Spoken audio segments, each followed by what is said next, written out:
गणपते नमः। आज हम भविष्य पुराण के 14वें अध्याय का पाठ करेंगे। पिछले 13 अध्यायों का पाठ हो चुका है। अगर किसी ने भी कोई सभी पाठ का अध्याय नहीं किया है तो चैनल पर प्लेलिस्ट बनी हुई है, वहाँ जाकर आप अध्यायों का पाठ कर सकते हैं। भविष्य पुराण को कलयुग का पुराण बताया गया है और इसमें सब जितना भी भविष्य के लिए यानी कि कलयुग में जिस भी ज्ञान की आवश्यकता पड़ती है वह सभी ज्ञान बताया गया है।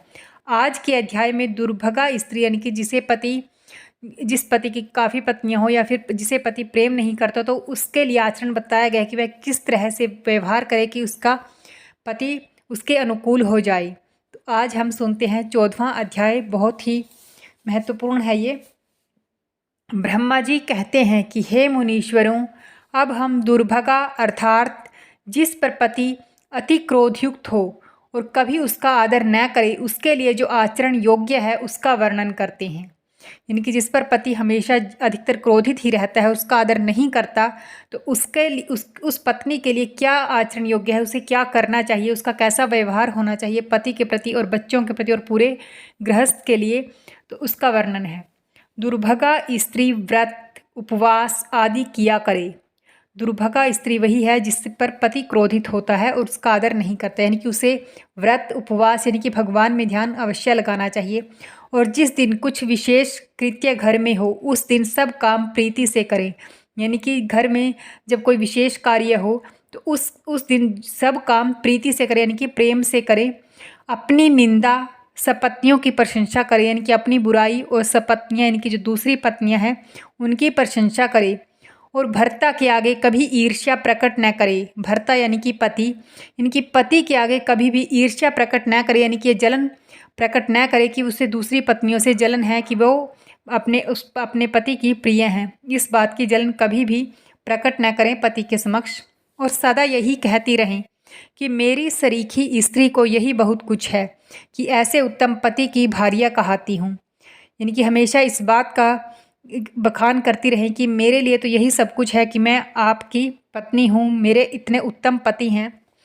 भूषण उत्तम वस्त्र सदा पहनी रहें, यानी कि आभूषण और अच्छे वस्त्र हमेशा पहन कर रखें, परंतु बहुत उद्दत भी ना बने शरीर को, यानी कि बहुत ज़्यादा जो सजावटी होता है या बहुत ज़्यादा भड़काऊ भी ऐसा भी ना बनाएं शरीर को।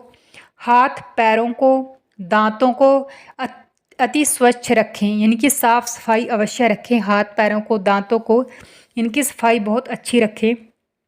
वैत्सी वृत्ति धारण कर सब सपत्नियों में रहे। वैत्सी वृत्ति का अर्थात बताया गया है कि इन सब पत्नियों में वैत्सी वृत्ति धारण करके रखें, यानी कि हमेशा झुक कर रहें। जैसे वेत का वृक्ष बड़े वेग से आते हुए जल में झुक जाता है और जल का वेग निकल जाने पर फिर खड़ा हो जाता है और आनंद से उसी स्थान पर बना रहता है, और जो वृक्ष नहीं झुकते वे जड़ से उखड़कर जल के साथ ही बह चले जाते हैं, इसका नाम ही वैत्सी वृत्ति है। तो वैत्सी वृत्ति का पूरा उदाहरण बताया गया है कि वेत का पेड़ जब बहुत ज़्यादा पानी आ जाता है बाढ़ वगैरह में तो वह कभी भी वो झुक जाता है, उसके बाद वो फिर से खड़ा हो जाता है, और जो पेड़ नहीं झुकते वो उखड़ जाते हैं। तो इसी तरह वैत्सी वृत्ति अपनानी चाहिए, यानी कि हमेशा झुक कर, यानी कि जब भी हमारे अनुकूल आचरण न हो तो हमेशा उस झुक कर रहें, और जब वह समय बीत जाएगा तो अपने आप चीज़ें संभल जाएंगी।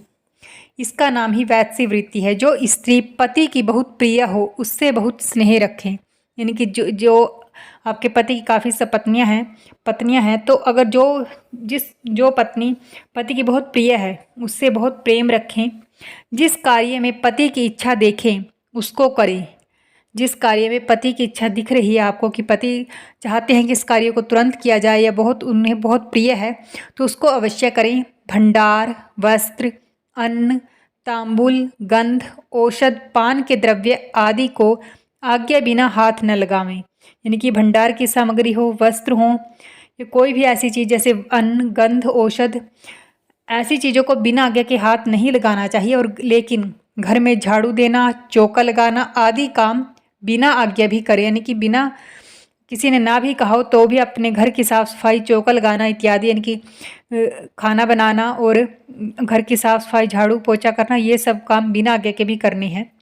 सपत्नियों की संतानों की स्नान वस्त्र भूषण भोजन आदि से सदा शुश्रूषा करती रहें, यानी कि जो सपत्नी की संतानें हैं उनके बच्चे हैं दूसरी पत्नियों के, तो उनको स्नान ध्यान करवाएं, उन्हें वस्त्र आभूषण आदि भोजन देती रहें, यानी कि उनकी हर तरह से सेवा शुश्रूषा करती रहें। अपने जो पति की दूसरी पत्नियां हैं, उनके बच्चे हैं, उनके साथ भी मातृत्व भाव रखें।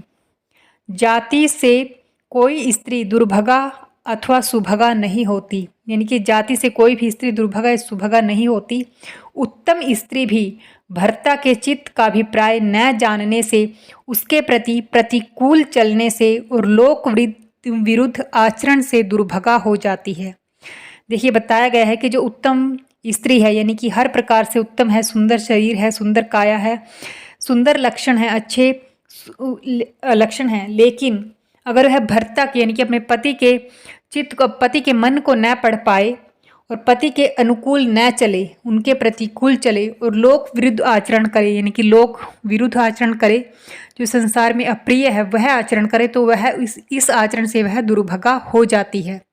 और पति के अनुकूल चलने से सुभगा होती है, यानी कि जो पति, अगर वही स्त्री पति के अनुकूल चले तो वह सुभगा हो जाती है, यानी कि सौभाग्यशाली हो जाती है। इसलिए सब अवस्था में मन वचन कर्म करके पति के चित्त के अनुकूल चले, यानी कि हर स्थिति में, हर अवस्था में अपने मन वचन कर्म से पति के मन के अनुकूल ही चलना चाहिए, यानी कि जिस तरह से पति चाहता है कि ऐसा व्यवहार होना चाहिए, उन्हीं के अनुकूल चलना चाहिए, तो वही एक सौभाग्यशाली सुभगा स्त्री के लक्षण हैं। जिस सपत्नी की पति इच्छा करे उसको पति से मिलाए देवें। पति की प्रिया जो मानवती हो गई हो तो उसका समझा बुझाकर क्रोध शांत कर पति के अनुकूल कर देवें, यानी कि पति की पत्नी कोई यदि वह बहुत झगड़ालू हो गई, यानी कि पति से एक झगड़ा करके बैठ गई है, तो उसे समझा बुझाकर उसका क्रोध शांत करके पति के अनुकूल कर देना चाहिए उस सपत्नी को भी। पैर दबाना, अंगों का मर्दन करना, सिर मलना आदि भली भांति सीखे, यानी ये काम एक पत्नी को अवश्य आने चाहिए कि पैर कैसे दबाए जाए, अंगों का मर्दन, अंगों की मालिश कैसे की जाए, सिर कैसे मला जाए और पति की सेवा करें। अंगों का संवाहन अर्थात दबाना 3 प्रकार का है। अंगों को 3 प्रकार से दबाया जाता है, जैसे मृदु, मध्य और गाढ़।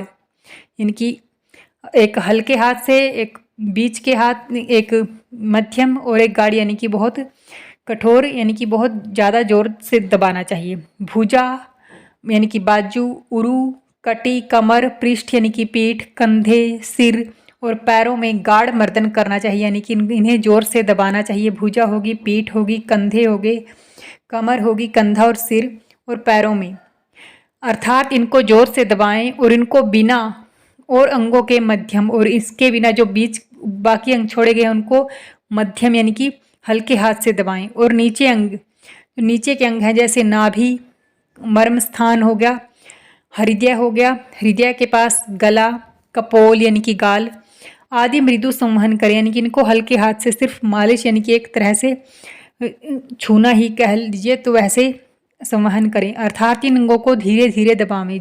जो पति जागता हो तो गाढ़ मर्दन करें, यानी कि जब पति जागता हो तो इन अंगों पर भी थोड़ा जोर से दबा सकते हैं। और मध्य और भली भांति सो गया हो तो मृदु मर्दन करें, यानी कि हल्की सी नींद आ गई हो या फिर पूरी तरह से सो गए तो हल्के हल्के हाथ से ही दबाएं अथवा न करें या फिर रहने ही दें। ऐसी युक्ति से अंग संवहन करें कि पति को आनंद और रोमांच हो जाए, यानी किस तरह से अंगों को दबाना चाहिए या संवहन करना चाहिए अंगों का कि पति को आनंद आना चाहिए, रोमांच पैदा हो जाए और दबाते दबाते निद्रा आ जाए और दबाते दबाते ही उन्हें नींद आ जाए।